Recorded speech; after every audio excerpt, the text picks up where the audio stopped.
Today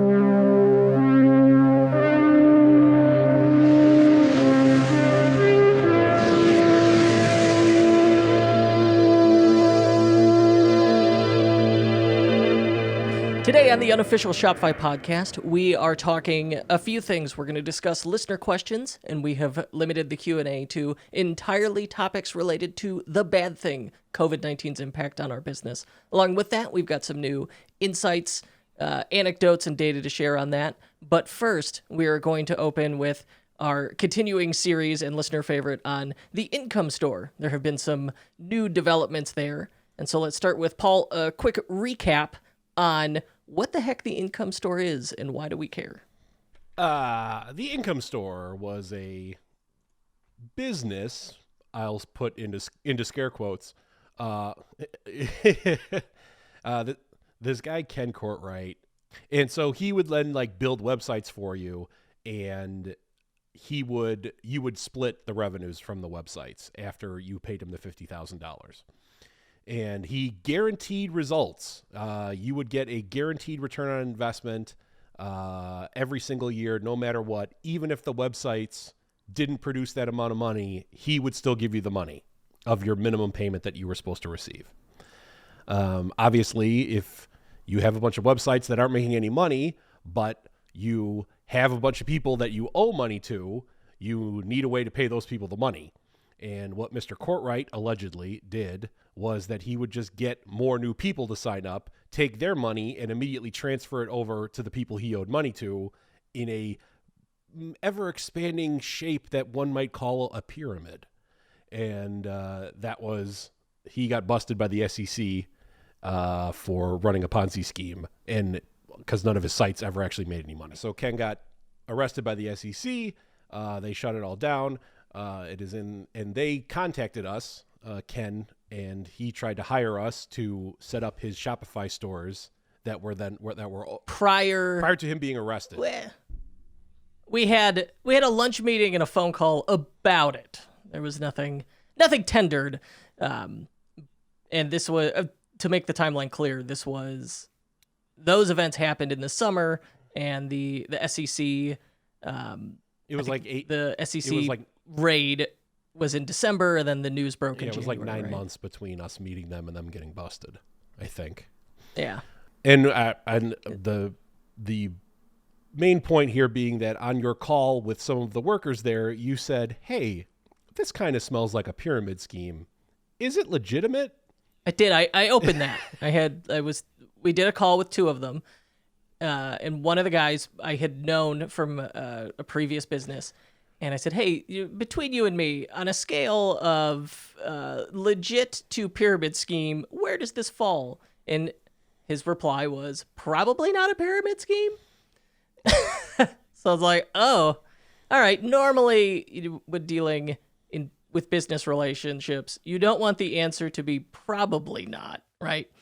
And then neither side pursued it. It never went anywhere.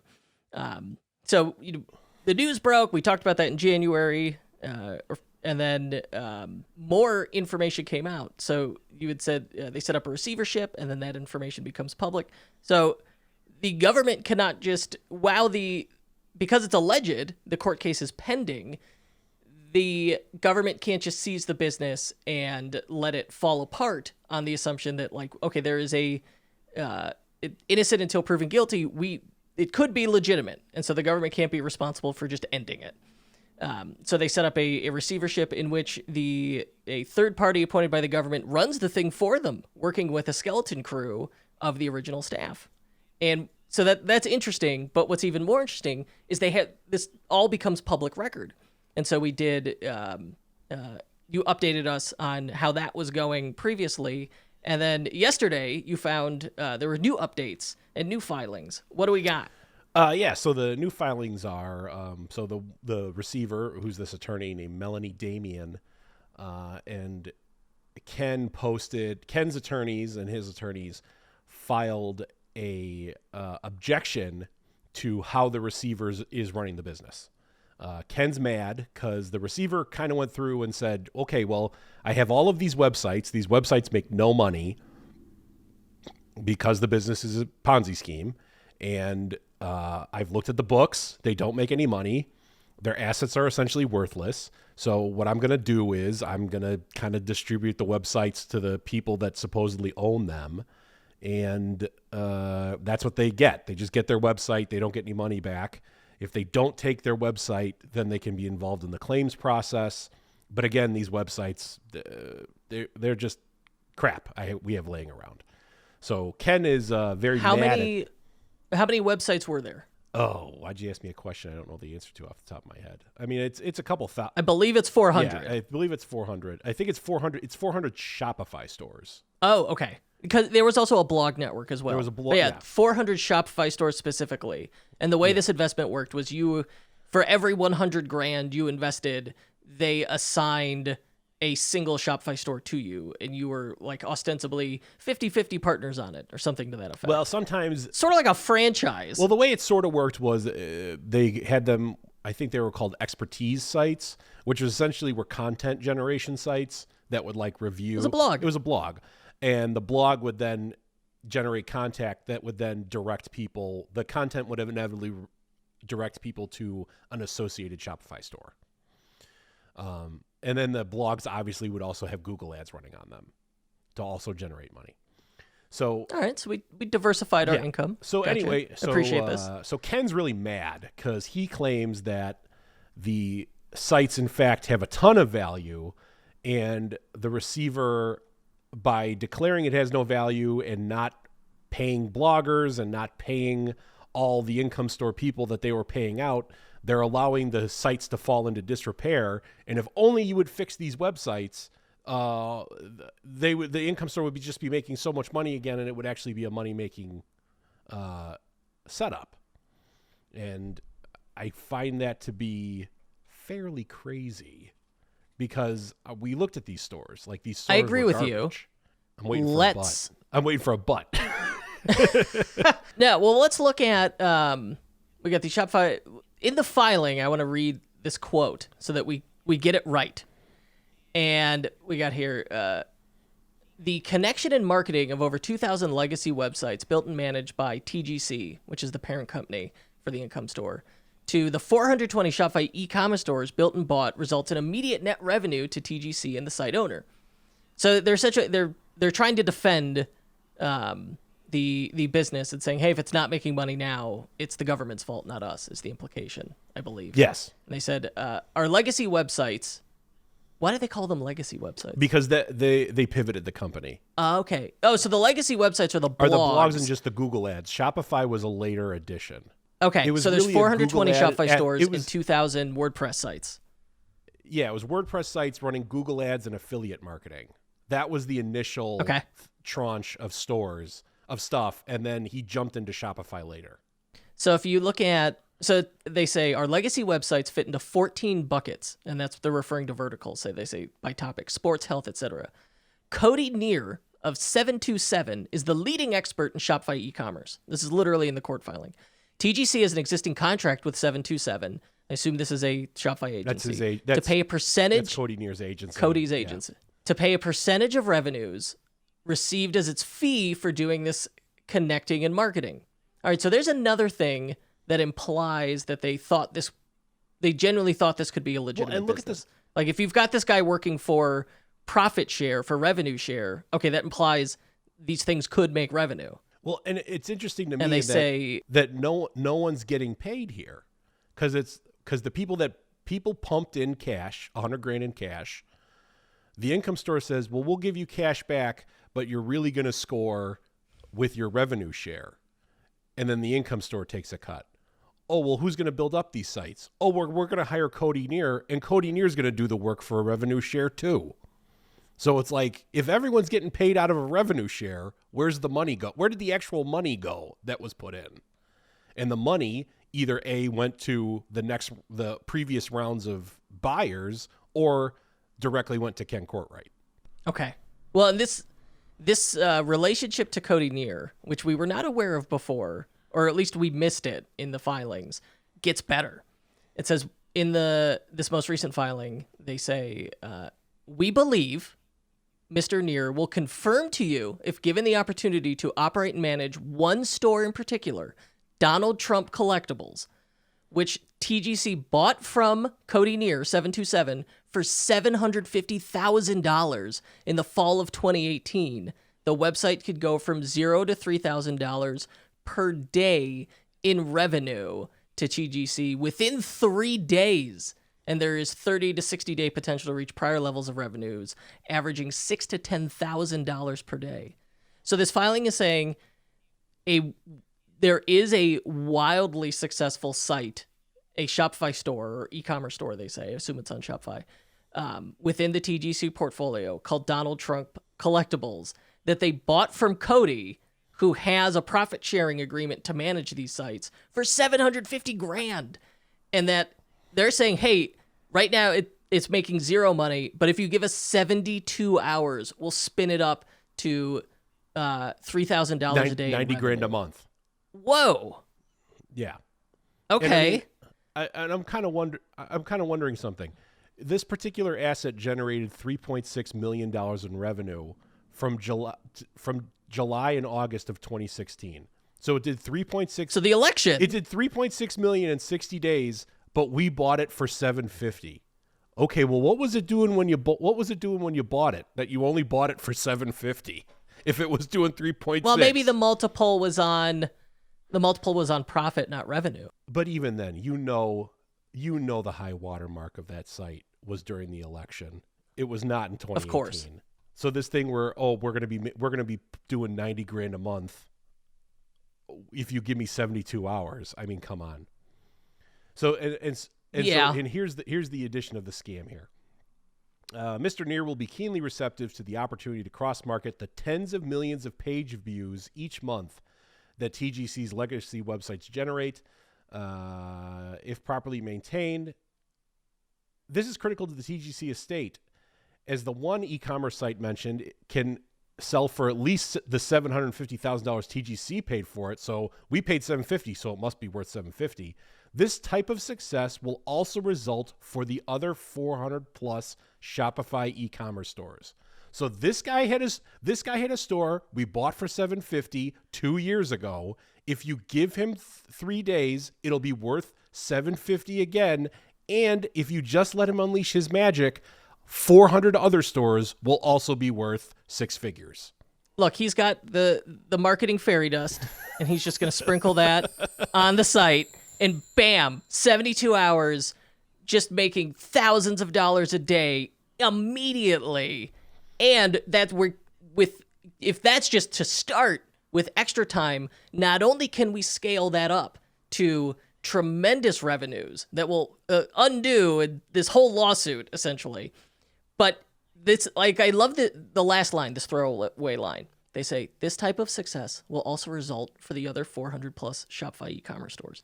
They're literally saying, look, if you just give us the time, just a little bit of time, we can make one site successful. And then they jump with no explanation, just jump straight to, if I could make one site successful, well, okay, we could go for the fairy dust approach, and that's going to work on literally 400 sites. But that's the whole problem with this thing to begin with. If you were saying, hey, I'm looking for an investment for this one great idea, or I'm looking for an investment for like a network of 3 sites, it is entirely plausible and believable. As soon as it goes to, all right, well, we're going to manage 400 sites in the same fashion and all will be successful. Well, anyone who's managed one e-commerce store knows immediately that this is folly. Yeah. I mean, and I looked up Cody Neer, and Cody Neer. He's interesting. You should check it out. CodyNeer.com. I'm trying to find the best way for me to say this is Cody Neer seems like the kind of guy I don't like. Like, it's all about what a marketing genius he is, but there's never actually any work shown. It's like you're paying Cody Neer to teach you how to be as successful as Cody Neer. But I'm not seeing any actual examples of Cody Neer's success. He's happy to take $3,500 from you so you can be in his mastermind, but I don't actually see like actual work he's doing. His dream was to play in the MLB. He's got like this whole great story that's like a little bit hero's journey on his website. And yeah, after a failed attempt at an MLB career, He needs to dig himself out of his slump and make money ASAP, so he tried every job under the sun, from construction to car sales, but none fit. So after countless hours scouring the internet for the best ways to make a living online, I took action and found a way to use my natural competitive spirit to make a new living. And so where does he actually get... You're right. It's interesting that he's a digital marketing expert, an e-commerce expert, and it seems like coaching is his thing, but it's not really clear. But you're right. Like, where are the case studies and results? He did sell this Donald Trump store to someone for $750,000. We know that according to this court filing, so that's pretty good. I don't know. Yeah, he's one of those guys that's like fucking in. I looked at his Twitter feed. He's like in AOC's mentions, telling her to go back to being a bartender. Like, you know. Well, oh, yeah. Really? Ugh, that's such a bad look. All right. Anything else in this filing? Well, and the other thing is that the income store was an S corp, which is a pass-through entity. Kurt, tell our listeners about pass-through entities. Is an S corp a pass-through entity? I know an LLC is, or an LLP. Well, according to the legal stuff I'm reading, it's a pass-through entity. So they're operating as a pass-through entity. Okay. So in a pass-through entity, whatever is the remainder profit in the business, in this what do they call it, in the income store, in their business, whether or not they take that revenue out of the business, that is just income for the owner. That is typically how an LLC is operated, how a pass-through entity operates. Meaning, like, the phrase pass-through just refers to the profit passes through to the owner. Yeah. So, like, the company only has expenses. It doesn't end up having income. Like, the company deducts expenses from his income, and whatever is left over just goes to the owner of the company, and that's the amount of money he made. EtherCycle is a pass-through entity. Me and Kurt, the company just cuts us checks of whatever money the company made, and that's our pay. So that means all of this money that was piling up, depending on whatever they set up the books in the company, immediately went into Ken Courtwright's pocket. And so I just feel like that opens the window for a lot of potential shadiness that maybe went on with the taxes. He was mad because the receiver claimed that, quote, according to the company's own records, more than $10.5 million of company funds were transferred to the benefit of Mr. Courtwright, whose assets were already subject to the court's freeze order. So after the court froze the assets in January, $10.5 million of the company's money went to Ken Courtwright, like directly. Now, he has a rebuttal to that, which is, one, he fronted $7 million worth of company's expenses onto his personal credit cards. I don't know how he has $7 million worth of credit cards. This guy, he's got Amex Black. So he was like, cool. So he's like, well, you said he took 10, but for 10 and a half. First of all, 7 of that was because I fronted money on my credit cards. So he's paying himself back for the loan. So he's not. So he's like, how dare you say? It was very much for his benefit was what the receiver used, and he is very mad at the claim that it was for his benefit because he fronted the money. Secondly, $1.8 million was for him to pay his taxes, so that couldn't been to his benefit because he was using it to pay his taxes. So how dare you make these claims? But I just thought that was very. Paul, if I took out extra money from our agency, EtherCycle, and I said, look, I needed to pay my taxes. I didn't benefit from it. Yeah, I didn't benefit. You would be like, all right, well, until you pay me that same amount. Well, I don't know. He didn't have any partners. It's different in that this is a partnership. Yeah. But I mean, I just find it, just to give you the idea of, it just blew my mind is that you have a pass-through entity that it literally has $10 million worth of cash hanging around and just gets put in your bank account one day. That just blew my mind. And I couldn't even imagine, like, when things were really banging for this company, like, you know, a year and a half, 2 years ago, how much money was going into his pocket. If after we've collapsed and the feds have busted in, there's still $10 million left to give myself. Yeah, it's quite a lot. It's quite the one-time payout in any organization. So, recapping our ongoing discussion on the income store, it's it's an alleged Ponzi scheme, but the guaranteed rate of return is a red flag. And the fact that the SEC, the government, alleges that they paid, the company itself was paying personal expenses. So once you have those mixed expenses, all right, that's a red flag right there when you're mixing business and personal expenses. And those payments back and forth and these distinctions about, I didn't benefit from paying my own taxes. Like, that's just part of trying to undo the damage from mixing your finances. But their attempts to make it work, their attempts to hire legitimate people to make it work, that acts in their defense, saying, well, okay, this was a legitimate attempt, and we got in over our head. Or maybe that's different, but we'll keep following it. We're endlessly fascinated by it. I want to see where it goes. Yeah. Yeah. It's just, don't believe anyone that gives guaranteed payouts. That's the main thing. That's the takeaway. Yeah. Still. So let's move on from there. I want to talk about some listener Q&A regarding handling business. Well, first off, we just BC. We don't see each other, so like we got to chat a little. Like, how you doing? How you holding up? This week I felt pretty. Every week gets easier because I get used to a new normal. This week and last week I felt like, all right, productivity was approaching normal levels, way less anxiety, settling into a routine.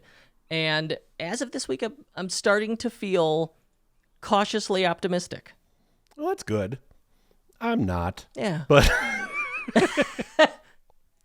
well, tell me about that. Tell me why. Well, I just think the growth rate of the disease has slowed down, but I think that's only because there's not enough testing going on. Like, if you only do 5,000 tests a day and 20% of people are positive, is generally around 22%. That means that you're only finding 1,000 new people every day. Well, 3 weeks ago, if you found 1,000 new people every day, the growth rate was 30%. The growth rate was 25%. Now, because there's so many known cases and we're still only finding 1,000 people a day, the growth rate was only 9%. It's going down. It's growing less and less every single day. And I'm kind of like, well, the only reason it's growing less and less every single day is because the numerator keeps getting smaller, keeps staying the same size, while the denominator keeps getting bigger. Uh-oh. Yeah. So it's like, if we're not doing 10,000 tests, if we're just keep like, we're doing 5,000 tests every day, like, the number will never catch up to each other. So I don't know. So I'm like, I'm in a mild freak out about that. What's your prediction on how long stay-at-home orders stay in place for a majority of the country? I don't know. I mean, if that University of Washington thing that those guys have set up, they argue that it'll be the end of May. I just don't think we can go till the end of May. And the situation that I'm kind of seeing, like, this is how this is going to play out, I worry, is that Trump's going to just throw a tantrum and be like, well, everyone's got to get back to work. This is crazy. We can't do it anymore. Show's over. Things are fine. Make the economy go again. And so he's just going to be signaling that from the White House. And then, like, various people around America will listen to him. And, depending on how wacko your governor is, like, if you have a Republican governor or if your governor's not really listening to stuff, like, maybe then your governor will lift the order. So then, like, half the states, the governors lift the orders, and then the other half of the states, they don't. And then of the states they lifted the orders, like, half the people suddenly don't care, but then half the people take it upon themselves to, go out and act normal again. And it's like, I just think that's going to stretch this out so much longer. Because, it's like what we talked about last time. If we got really draconian and crazy about it, we could have gotten out in 3 or 4 weeks. But since we're not getting crazy and draconian about it, and we're sawing the limb off using the butter knife, it's just going to keep going so slow and long. I mean, I hope I'm wrong. Me too. Oh my God. I mean, I don't think I'm going to be going to any baseball games in June. Yeah, I think my guess is we don't see life returning to a feeling like normal until August is my uneducated, pure guess at what's going to happen here. I'm kind of the middle ground. I'm like, either we break and we're just like, you know what? Well, we stop. Maybe we are stopping the spread and we're just not catching up to it. Either we stop the spread and like things get all right in June or whatever, or things don't get back to normal until there's a vaccine. I say that I'm making two bets. It's either going to be 60 days or 6 months, if not more. 60 days or 12 months.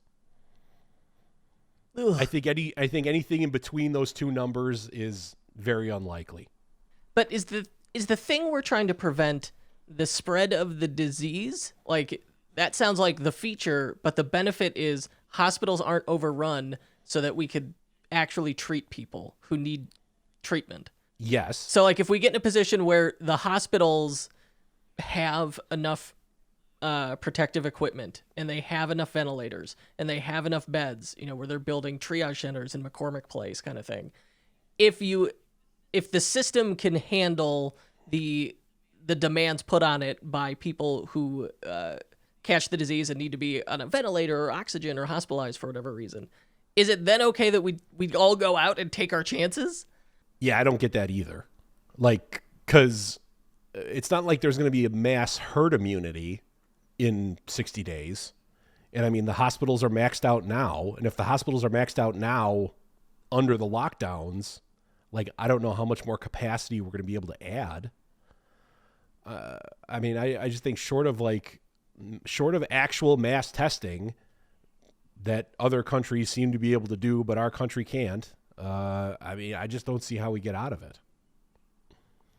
I mean, even if there's a vaccine, if there was a vaccine that was invented tomorrow, how are we going to vaccinate everyone? I mean, let's be honest. You have to distribute Let's think about it. We're going to distribute it. Okay, well, it's going to cost $100. So, most people won't be able to afford the $100. So, like, no one's actually going to get vaccinated. There's going to be, like, hour-long lines everywhere. I mean, it's not like it's going to be like a flu vaccine and you can get it at Walgreens. I mean, it's going to become a major choke point. So I was like, I don't even see how everyone's going to get vaccinated in a timely fashion. Neither do I. But my hope is you have a problem faced by literally the entire planet. So it's something that literally the entire planet is working to solve. And I think we're all just like low-key hoping for a scientific miracle saves us. Some revelation on policy or medicine gets us out of this. It's generally the American way. Just don't do anything to prepare yourself, and then when it happens, pray for a miracle. Okay, yeah, that's where we're at right now. Well, I went for being optimistic to bummed out. Yeah. Way to go, Paul. That's just the way I've been living. You're too pragmatic. It's a good thing, I suppose. For e-commerce, some insights from Klaviyo, because they're doing these daily surveys. And then once you take it, you get a newsletter where you get like, here's the 3 key points we noticed in the previous survey. And the most recent one, it's pretty good. They said electronic sales across 19,000 Klaviyo customers are up 100% since last month. So we've got, as people are getting more acclimated to being stuck at home, they're buying stuff to entertain themselves or to go down creative routes. So it's like there are more game console sales than ever and people buying cameras and stuff like that. At the same time, people are starting to spend again as retail therapy, entertain themselves. And so I had a friend who said, man, I keep making impulse purchases. And I know I've definitely bought some home goods, some lighting, some stuff for the office. So they got a point. They said the more time employed people spend under stay-at-home guidelines, the more they start buying impulsively. And I've noticed this like among my friends. They're like, oh, I just bought this thing. And they're not big purchases. It's like little stuff. But it adds up and it gets money back into the economy and it's e-commerce shipments going.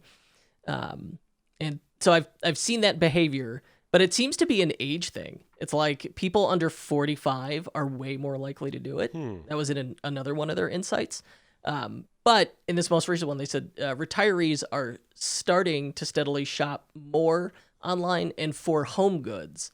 And many of those people who made home goods purchases said, yeah, it worked out. Probably they're planning a repeat purchase. So you've got like the population who is able to stay at home and work from home and stay employed has continued to spend. And I think you've got people, it's like, well, I canceled my vacation, or I'm not spending money on gas, I'm not going out. And if you kept your job, you kept your income, well, your expenses went down by virtue of staying home. So that's what I think is what's driving these impulse purchases. So if you're in a category where people can impulse purchase from you, fabulous. Sounds good. Yeah. And a lot of our clients are doing really well. We've had people do new product launches this month and have March beat January and February. We've had people run aggressive promotions that have done extraordinarily well to turn inventory into cash. So it's not all doom and gloom if you're lucky, as we are, to be in e-commerce, where that's just a lifeline for a lot of people. Have you noticed any specific data, anecdotes, anything like that? Just the same thing as you. Everything that I've seen that's kind of been thrown across the transom is that like all online sales are up, and pretty much other than I think travel and automotive, like if you have an online store, like you're doing pretty well unless you're in very specific niches. Speaking of people not doing very well, read us our first question, Kurt. All right, here we go. Listener questions. Number 1, what advice do you have for a company that sells products that people aren't buying right now? How can we maintain our business? Pivot. It's like Friends. Pivot is the answer. So if you can pivot to meet a supply shortage or a need, a demand, absolutely do it. And I'll give you 2 examples. Number 1 is Adams Polishes. They sell car detailing products, but they've been able to pivot to meet a supply shortage in that on their site right now, you can buy from them for the first time ever hand sanitizer, hand soap, and surface disinfectant. Okay, great. We're heading in, like they saw the need. They had a manufacturing chain that supported it. They were able to sell. And I've seen a lot of clients who said, well, hey, I could source masks. Or maybe if they're in apparel, they start making masks, right? Like that's in demand at the moment. So that's a win, but maybe you're not so lucky there. Maybe you have a product you can reposition. So the fabulous example comes from KeySmart, where they developed this stylus that was like a pocket stylus for use with your phone or your phablet or whatever the heck. And the owner's dad was immunocompromised a few months ago, and he said, oh, I use that stylus so that I don't have to touch things. So he'd use it like on elevator buttons and ATM machines and point-of-sale pin pads. And so they said, that's interesting. So they changed the positioning, the marketing copy, the photos, and they reframed it around those use cases, which is that's top of mind for everybody. So one of the interesting things about being in any kind of marketing at the moment is what 99% of people are concerned about, what they're thinking about, what mindset they're in. So by being able to address that, now suddenly, this, what was just like an accessory product for them, becomes this tremendous bestseller that they could barely keep in stock. So look at what you have. Maybe you can reframe it to speak to what is top of mind for people right now. Hopefully, or you could pivot a supply chain to meet some supply shortage. The other thing you could do is just be candid with people and say, hey, like this is what's going on with our business. It's never been a better time to engage with people, to be human, to be real, and say, hey, our sales are down X%, and anything you could do to make a purchase would help, and we're willing to help with that. We're running a sale, or hey, maybe you don't want to buy anything right now, but we'll sell you a gift card. That's a route you could go as well. Sounds good to me. Yeah. Like I saw some people early on panicked and they cut their Facebook spend. Well, Facebook ads are cheaper than ever, and there's more eyeballs on social media than ever. And we've got people doing these buys, these impulse purchases at retail therapy at home. So if you did that and you haven't forgot about it, or if you did that and you forgot about it, go ahead, try Facebook ad spending again. Try going back to it. And I think you may be pleasantly surprised. And on the flip side of that, we have a different question. which is we have a spike in new business due to COVID-19. How do we keep things going after things return to normal? And I think one. Okay, number one. Well, you interrupted me. Go ahead. Sorry. I think, well, one, collect all their emails, get all the data you can on all these people so you can remarket to them later. I mean, they're just giving you free information that you need to hold on to and know how to exploit in the future. And a tactic... Let's say exploit. Well, all right, exploit's a bad word, sorry. And a tactic that popped into my head as I was reading it was, when it does look like all this stuff is finally settling down and the problems are getting solved and people are going back to normal, and you inevitably think that your business, the spike is going to start going away, I would send people a thank you coupon. I think people want to like feel good that, you know, there's this whole thing where it's like, well, we're supporting local businesses. We got to support the restaurants and all the people that work at the restaurants because they need, by staying home and ordering takeout, we're actually helping people has really been, you know, hammered into all of our heads. And so I think you can kind of flip that and be like, hey, you know what? You helped me during the difficult time. Even though your business is doing great, you could still say it was a difficult time. And just be like, thank you for helping me during the difficult time. Now that things are getting better, here's a coupon for 20% off or something like that. And I bet you will get them as a customer for life at that point.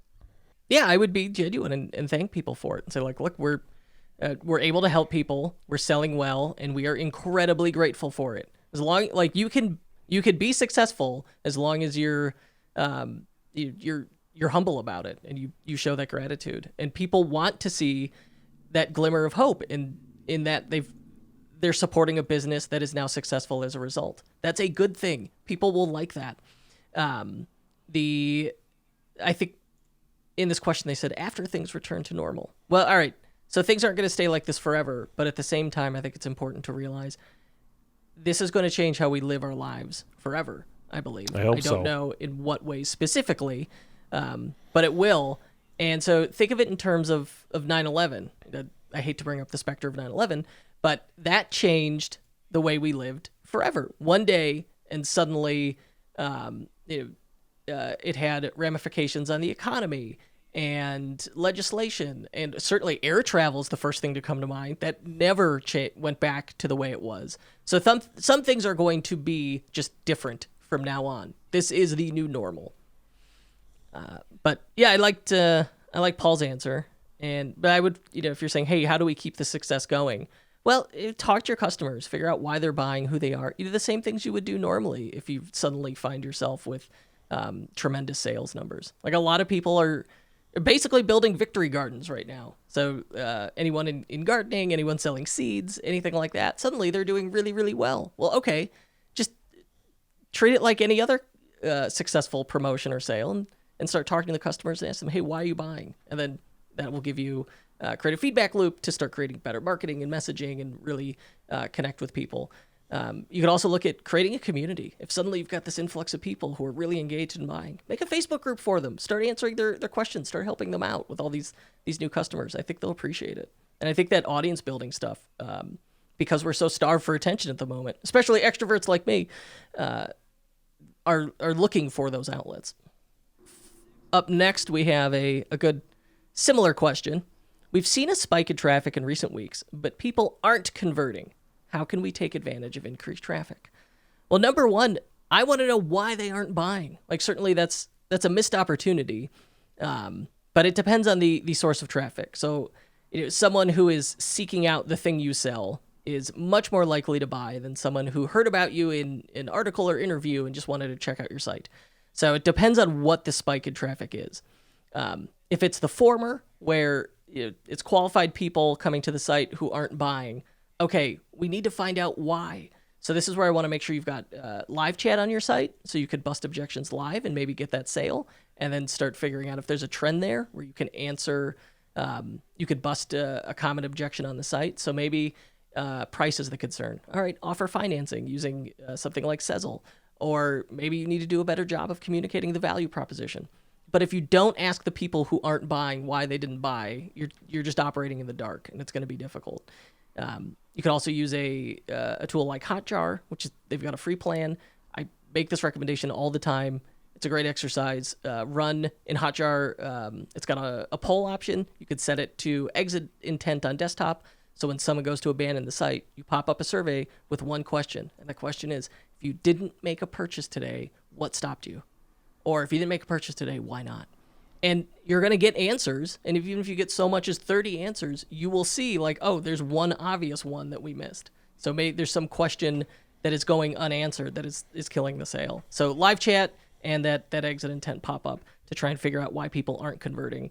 And of course, the same stuff that applied to the previous question, audience retention tactics. So you want remarketing, so we can increase the total number of touch points by showing them Facebook ads for what they visited, and pop-ups to try and collect their email. So at least we could start building a relationship with them. Yeah, they visited the site, they didn't buy, but on most sites, conversion rate's like 2%. So 98% of traffic didn't buy either. So we should be doing these things anyway.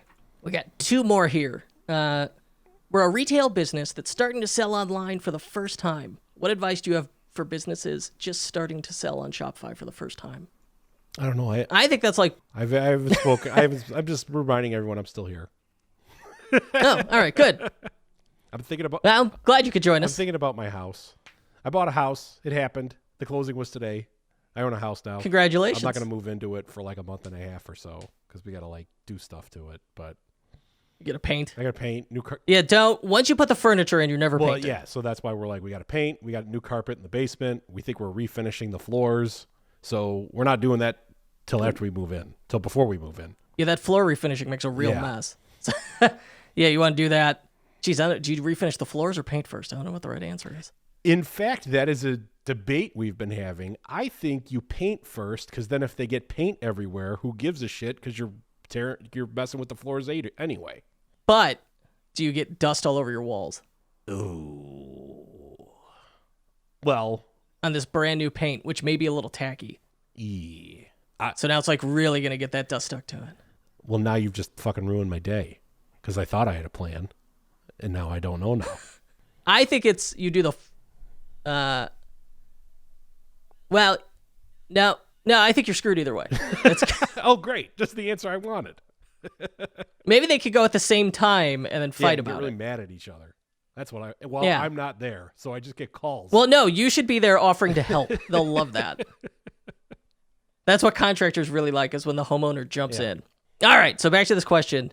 What advice... This really, I think, comes down to like, all right, I own a successful retail business. Now I'm forced online. Okay. Metaphorically, the same things that work in your retail store are going to work online. So like your homepage, that's your storefront. Its job is to get people inside. And by inside, I mean they're viewing a category, a collection of products, or a product itself. And you want to make it, so your homepage should really have one job. Make it as easy as possible to get someone to a product or collection. Feature your best sellers right up front. When someone walks in your store, what's the first thing they see? Not like the garbage that doesn't sell, the stuff that people want to see. So make sure that's featured first. Make sure you've got some featured categories. When people buy at the cash register, you may be like, hey, did you need a headlight for your bike on your way out? Yeah, that's what we used to say at the bike store. Oh, did you need lights? And then that was our upsell. Okay, so make sure you've got an upsell going in your store. But I'd say, all right, the one mistake new merchants make especially is not focusing on that main menu. So here's your tip. Your main menu, if there's any link on that main menu that links to anything other than a product or collection page, get rid of it or move it somewhere else. It can go in a top menu. If you're using a theme like Turbo, it can go in the footer. People will find it. But go on every major retailer's website. That main menu, every single thing on it goes to a category or product page.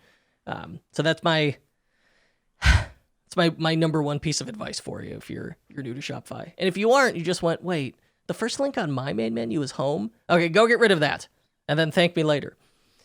Final question before we wrap it up. What's the best offer we could be running to get people to shop? Discounts? Free shipping? ? I think free shipping doesn't even cross my mind as an offer per se. Like, that's just a thing you should be doing. That's the standard now. Bake the shipping into your price. This just lie to me. I would rather pay $30 and get free shipping than $25 and $5 shipping. Yeah. You could make money on it. Yeah. If you and take note of those numbers that Kurt said.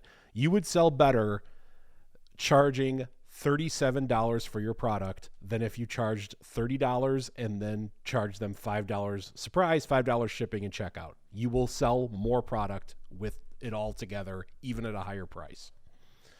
So, all right, let's ignore what you could do, I suppose, is like a coupon for upgraded shipping, but that's probably kind of a pain to implement.